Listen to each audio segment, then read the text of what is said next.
Students, हम political science में आज बात करेंगे पार्टी एंड पार्टी सिस्टम की। पार्टी क्या होती है, ये पार्टी सिस्टम क्या होता है? पार्टी सिस्टम को हम रेफर करते हैं जब एक पॉलिटिकल पार्टी अपने फॉलोअर्स के साथ एक पॉलिटिकल सिस्टम में एग्जिस्ट करती है। जैसे आप बात कर लें किसी भी पार्टी के बारे में, जैसे कांग्रेस के बारे में बात करें या बीजेपी के बारे में बात करें, तो ये अपने फॉलोअर्स के साथ में एक पॉलिटिकल सिस्टम के अंदर एग्जिस्ट करती है। पॉलिटिकल सिस्टम क्या है? पॉलिटिकल सिस्टम में देखेंगे तो हम पार्टी सिस्टम के बारे में बात करेंगे, पार्टी एंड पार्टी सिस्टम जिसके बारे में बात कर रहे हैं, और भारत का ही party and party system in India, Bharat में पार्टी और पार्टी सिस्टम। तो पार्टी सिस्टम के बारे में बात करेंगे तो यहां सबसे पहले बात करेंगे वन पार्टी, फिर करेंगे बाई पार्टी, फिर करेंगे मल्टी पार्टी। तो वन पार्टी क्या है? यानी जब एक पार्टी का डोमिनेंस आता है। यहां ये देख रहे हैं 1952 से 1967 एक ही पार्टी का डोमिनेंस रहा, जिसमें कि कांग्रेस पार्टी यहां मेजोरिटी जीतती रही। कौन जीतती रही? कांग्रेस पार्टी। आपने सुना होगा, बहुत सारे लोग कहते हैं कि यहां भारत में तो केवल एक ही पार्टी ने लगातार राज किया, 70 सालों से तो कोई और ही राज कर रहा था। तो यहां पे इसका मतलब यह है कि कांग्रेस ही राज कर रही थी। ठीक है, तो यहां सीधे सीधे बात है, 1952 के इलेक्शंस में कांग्रेस मेजोरिटी जीती है, 1957 के इलेक्शन में कांग्रेस मेजोरिटी जीती है, 1962 के इलेक्शन में कांग्रेस मेजोरिटी जीती और 1967 के इलेक्शन में भी कांग्रेस ने मेजोरिटी जीती। ठीक है, 1952 से लेकर 1962 प्राइम मिनिस्टर थे पंडित जवाहरलाल नेहरू। किसकी बात कर रहे हैं हम? नेहरू जी की। ठीक है, 1964 में नेहरू जी की डेथ हो गई और उनका सक्सेसर ढूंढा जाने लगा। ठीक है, नेहरू जी का सक्सेसर यानी कि उनका उत्तराधिकारी ढूंढा जाने लगा, जो मिले लाल बहादुर शास्त्री। लाल बहादुर शास्त्री को प्रधानमंत्री बनाया गया। 1965 में अटैक कर दिया पाकिस्तान ने, भारत ने इस जंग को जीता।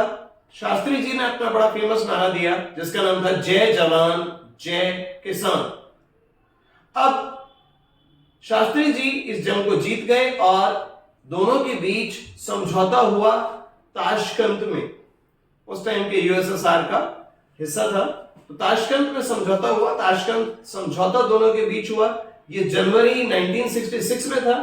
अनफॉर्चुनेटली दिल के दौरा पड़ने से शास्त्री जी की डेथ हो गई। फिर दोबारा शास्त्री जी का सक्सेसर ढूंढा जाने लगा। उस टाइम पे जब हम बात कर रहे हैं 1966 की, तो 67 से एक साल पुरानी बात कर रहे हैं। तो यहां आप समझ लीजिए कि यहां के कामराज, जो कि कांग्रेस पार्टी को लीड कर रहे थे, he was the leader of Congress party, he was the chairperson of Congress party. तो ये वहां के प्रेसिडेंट थे और 1966 में इन्होंने एक नया लीडर चुना जिसका नाम था मिसेस इंदिरा गांधी।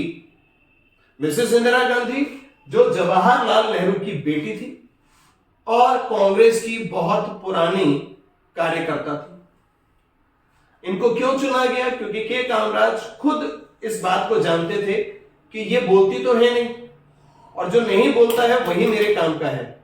तो इनको बोला गया कि ये है गूंगी गुड़िया। ठीक है, तब तक ये बोलती नहीं थी और इसीलिए इनको गूंगी गुड़िया कहा जाता था। लेकिन बाद में जब इन्होंने बोलना शुरू किया तो अच्छे अच्छों की बोलती बंद कर दी। इतिहास। ठीक है, तो यहां 1966 में इंदिरा गांधी को लाए, 1967 में इलेक्शन हुए, फिर दोबारा लोकसभा के इलेक्शन। यहां कांग्रेस हर बार से ज्यादा कमजोर दिखाई दी। आप यहां देख सकते हैं 1952, 1957, 1962, 67। यहां 52 से पहले 1947 को भी याद कर लीजिए, जब इंटरिम गवर्नमेंट बनती है और 52 तक वही गवर्नमेंट काम करती है। जो हमारी पार्लियामेंट जिस कॉन्स्टिट्यूशन को बनाने के लिए हमारी पार्लियामेंट बैठी हुई है, उसी पार्लियामेंट को कंटिन्यू कर दिया गया था टिल द नेक्स्ट इलेक्शन। तो 1952 में भारत में पहले इलेक्शन होते हैं, तो ये पार्टी सिस्टम वही काम करता है। अब यहां सबसे पहले आप देखें तो यहां वन पार्टी डोमिनेंस 67 तक चला आ रहा है। यहां पहली बार ऐसा होगा 1969 में कि जब जो हमारे राष्ट्रपति हैं उनकी ऑफिस में ही डेथ हो जाएगी। He was in chair and he died. ये थे डॉक्टर जाकिर हुसैन।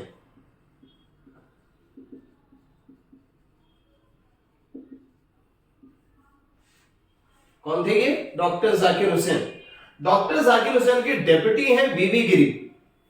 वीवी गिरी को as an independent candidate support करेंगी इंदिरा गांधी, जबकि कांग्रेस के ऑफिशियल कैंडिडेट हैं डॉक्टर नीलम संजीवा रेड्डी। इलेक्शन होगा और जाहिर सी बात है जिसको सपोर्ट मिला है वो जीतेगा और जिसको सपोर्ट नहीं मिला वो हार जाएगा। कांग्रेस का official candidate doctor Neelam Sanjiva Reddy election हार जाते हैं और भारत के इतिहास में इकलौते ऐसे शख्स जिन्होंने इंडिपेंडेंट इलेक्शन लड़ा है जीत जाते हैं, डॉक्टर वीवी गिरी, वराहगिरी, वेंकटगिरी। तो वीवी गिरी इलेक्शन जीत गए और यहां इलेक्शन के हार गए। तो यहीं से शुरू होती है एक ही पार्टी की दो पार्टी बनने की कहानी। पहला मैंने बताया वन पार्टी, फिर हम बात कर रहे हैं बाई पार्टी। एक कांग्रेस दो पार्ट्स में डिवाइड हो गई, एक थी कांग्रेस ऑर्गेनाइजेशन और दूसरी थी कांग्रेस रिक्विजिशनिस्ट। कांग्रेस ऑर्गेनाइजेशन यानी यहां पे जब 69 में इलेक्शन हुआ तो के कामराज ने इंदिरा गांधी को प्राइम मिनिस्टर होते हुए भी कांग्रेस की प्राइमरी मेंबरशिप से बाहर निकाल दिया था। यानी वो प्रधानमंत्री तो थी, कांग्रेस में भी थी, लेकिन कांग्रेस की अब मेंबर नहीं थी। तो यहां पार्टी का बाइफर्केशन हो गया और पार्टी दो हिस्सों में बढ़ गई, ऑर्गेनाइजेशन एंड रिक्विजिशनिस्ट। तो यहां हम बात कर रहे हैं के कामराज की, जिनके साथ थे इनका सिंडिकेट। ठीक है, syndicate non Hindi speaking leaders का एक ग्रुप था जिसमें हिंदी पट्टी से बाहर यानी हिंदी बेल्ट से बाहर जितने भी लीडर्स थे वो सारे इसी का पार्ट थे। नीलम संजीवा रेड्डी, के कामराज, एस निजलिंगप्पा, के बी सहाय, एस के पाटिल, ये सारे लीडर्स जो हैं ये माने जाते हैं जो सिंडिकेट का पार्ट थे। और सिंडिकेट एक ऐसा ऑर्गेनाइजेशन था विद इन द कांग्रेस जो सारी चीजों को अपने कंट्रोल में रखना चाहता था। और इंदिरा गांधी जिनको गूंगी गुड़िया समझा गया था अब वो बोलने लगी थी और उन्होंने अच्छे अच्छों की बोलती बंद कर दी थी। यहां समझ लीजिए कि बात क्या हो रही है। ठीक है, तो यहां तक इस चीज को समझ गए। यहां बाई पार्टी सिस्टम आ चुका है, यानी कांग्रेस अकेले लीड कर रही थी तो वन पार्टी सिस्टम, जब कांग्रेस के दो हिस्से हो गए तो बाई पार्टी सिस्टम। और अगले ही इलेक्शन में यानी यहां पे ये पहली बार इंदिरा गांधी 1967 के इलेक्शन में ये प्रयोग करती हैं कि अकेले अपने दम पर सरकार बनाना मुश्किल है, तो यहां ये कोलिशन करती हैं विद लेफ्ट पार्टीज। क्या करती हैं? लेफ्ट पार्टीज के साथ में ये कोलिशन करती है और यहां पहली बार कोलिशन पार्टी दिखाई देती है, यानी कि मल्टी पार्टी सिस्टम आपको दिखाई दे जाता है। यहां पे इमर्जेंस ऑफ अपोजिशन पार्टीज भी आपको दिखाई देगा, क्योंकि अपोजिशन पार्टी भी यहां धीरे धीरे आपको दिखाई देनी शुरू हो जाएंगे, क्योंकि 1952 के इलेक्शन में 16 पार्टी जीतने वाली सीपीआई मेन अपोजिशन पार्टी थी। केवल 16 सीटें जीतकर सीपीआई सबसे बड़ी अपोजिशन पार्टी बन गई थी। आज 55 सीटें जीतने वाली कांग्रेस सबसे बड़ी अपोजिशन पार्टी होने के बावजूद लीडर ऑफ अपोजिशन किसी को नहीं दिया जाता, क्योंकि कोई क्राइटेरिया फुलफिल नहीं कर रहा है। और अगर कोई क्राइटेरिया किसी का फुलफिल मान भी लिया जाएगा, किसी को भी अगर अपोजिशन लीडर का दर्जा दे दिया जाएगा तो उसको फिर गवर्नमेंट की बहुत सारी कमेटीज में शामिल करना पड़ेगा, जो कि सरकार शायद नहीं चाहती है। ठीक है, तो यहां बात करेंगे आगे के सिस्टम के बारे में। और यहां मल्टी पार्टी सिस्टम, यहां अपोजिशन पार्टीज आ गई। और यहां एक और प्रॉब्लम सामने आती है, क्योंकि 1971 का इलेक्शन इसके बाद होगा और 71 का इलेक्शन बेसिकली सेंटिमेंट्स के ऊपर लड़ा जाएगा। जब अपोजिशन एक नारा देगा इंदिरा हटाओ,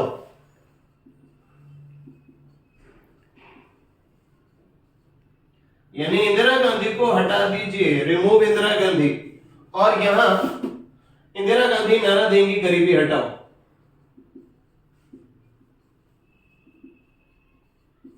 और अपना 10 पॉइंट प्रोग्राम स्टार्ट कर देंगे,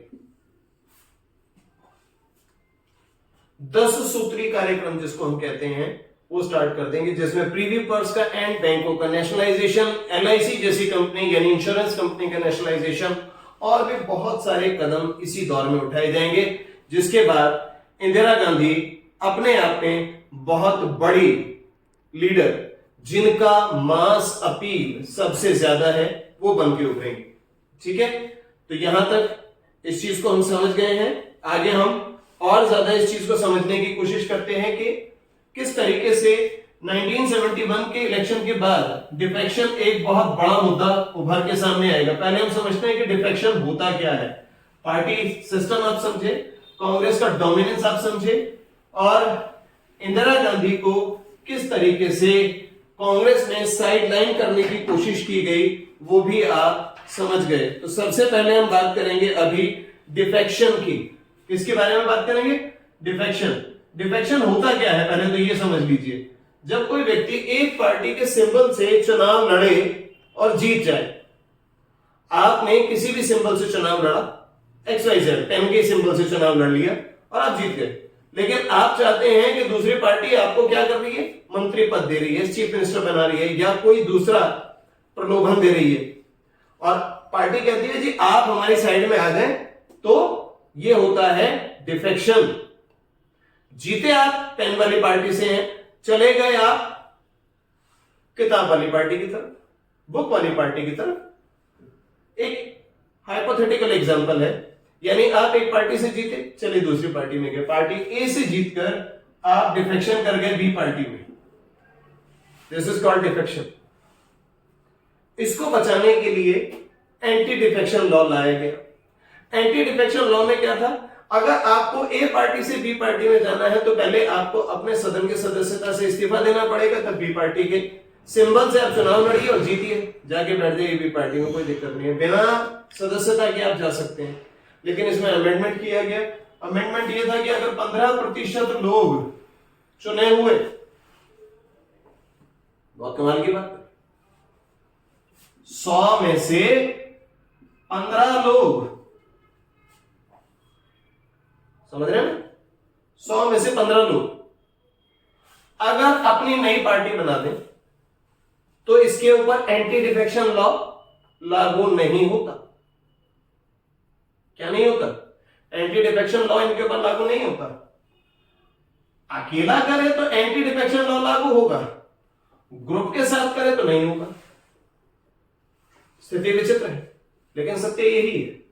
अभी जो हाल ही में आपने कई सारे राज्यों में डिफेक्शन देखा है, सबसे ज्वलंत उदाहरण जो है आपने देखा होगा, रीसेंट एग्जांपल जो है वो महाराष्ट्र के अंदर शिवसेना का टूटना देखा होगा, तो वहां पे भी ये था, एकनाथ शिंदे के साथ मेजॉरिटी ऑफ एमएलएस एमपीज चले गए, माइनॉरिटी जो बहुत कम नंबर में थे वो उद्धव ठाकरे के साथ रह गए, और आज शिवसेना का सारा होल्ड किसके पास है? एकनाथ शिंदे के पास।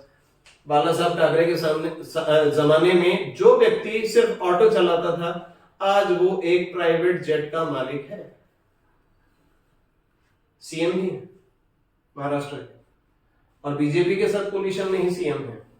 उद्धव ठाकरे भी वही डिमांड कर रहे थे कि हमें सीएम बनाया जाए, शिवसेना का सीएम होना चाहिए। उद्धव नहीं बने, एकनाथ बने। अब कैसे सीएम है वो आप ज्यादा बेटर तरीके से सोच सकते हैं। तो मैंने एग्जांपल आपको दे दिया है, यहां समझ लीजिए कि 15% लोग अगर चले जाते हैं तो एंटी डिफेक्शन लॉ इनके ऊपर लागू नहीं होता है, क्योंकि ये एक अलग ग्रुप है जो एक एग्जिस्टिंग ग्रुप से अलग फॉर्म हो रहा है। ठीक है, अब यहां क्या हुआ, इससे आगे 1971 का इलेक्शन आया। 1971 आप याद कर लीजिए, बांग्लादेश वॉर के लिए बहुत इंपॉर्टेंट है। रूमर्स तो यहां तक उड़े थे कि अटल बिहारी वाजपेयी ने इंदिरा जी को दुर्गा का अवतार कहा था।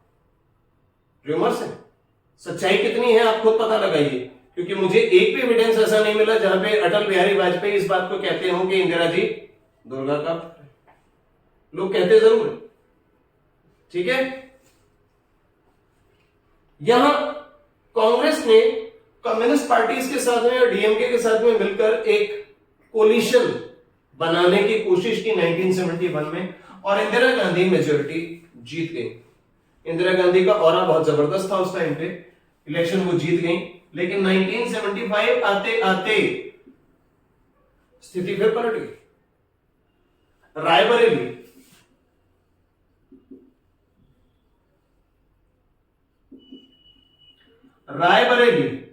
जहां से इंदिरा गांधी चुनाव लड़ रही थी उनके अपोजिट खड़े होने वाले सीपीआई के लीडर जयप्रकाश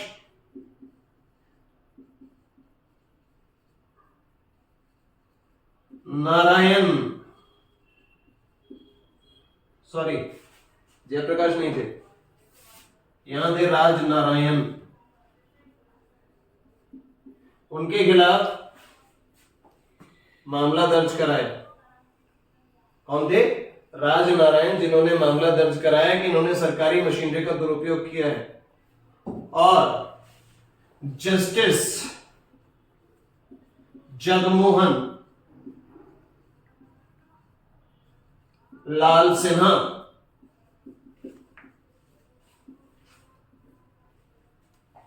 जून 1975 इनके खिलाफ वर्डिक्ट दे दिया कि आपने सरकारी मशीनरी का दुरुपयोग किया है। और इसी बात से परेशान होकर इंदिरा जी ने इमरजेंसी डिक्लेयर कर दी। 1975 25 जून इमरजेंसी डिक्लेयर्ड। और ये जो उनके खिलाफ वर्डिक्ट आया था उसको बाद में उन्होंने अमेंडमेंट से चेंज किया, 44th अमेंडमेंट, जिसमें उन्होंने कहा कि प्राइम मिनिस्टर और president, vice president in important seats का इलेक्शन अनक्वेश्चनेबल होगा, यानी आप इन सीट्स के बारे में क्वेश्चन नहीं पूछ सकते हैं। तो यहां हमारी समझ में आता है कि किस तरीके से वापस इन सारी चीजों को जोड़ा गया, वापस इन सारी चीजों को लाया गया। और 1971 का ईयर कांग्रेस के लिए बहुत ही इंपॉर्टेंट और बहुत ही महत्वपूर्ण है, क्योंकि यहां कांग्रेस सिस्टम का रेस्टोरेशन हो गया था। रेस्टोरेशन किस तरीके से कि कांग्रेस ओ बहुत बड़ी पावर नहीं बन पाई थी। अभी थोड़ी देर पहले हमने जिक्र किया था Congress O and Congress R. तो यहां 1971 में Congress R become Congress I, Congress I यानी कि कांग्रेस इंदिरा। और कांग्रेस इंदिरा ने सारी सीटें लगभग अपनी झोली में डाल ली और कांग्रेस ऑर्गेनाइजेशन एक तरीके से जो एक पार्टी से दो पार्टी हुई थी, एक ही पार्टी के दो फाड़ हुए थे, वहां सब कुछ एक ही पार्टी वापस रिक्विजिशन से बदल के कांग्रेस आई में हो गई। वो बात अलग है कि इंदिरा जी ने 1975 में इमरजेंसी इंपोज की। इमरजेंसी के बारे में नेक्स्ट लेक्चर में बात करेंगे। Thank you very much.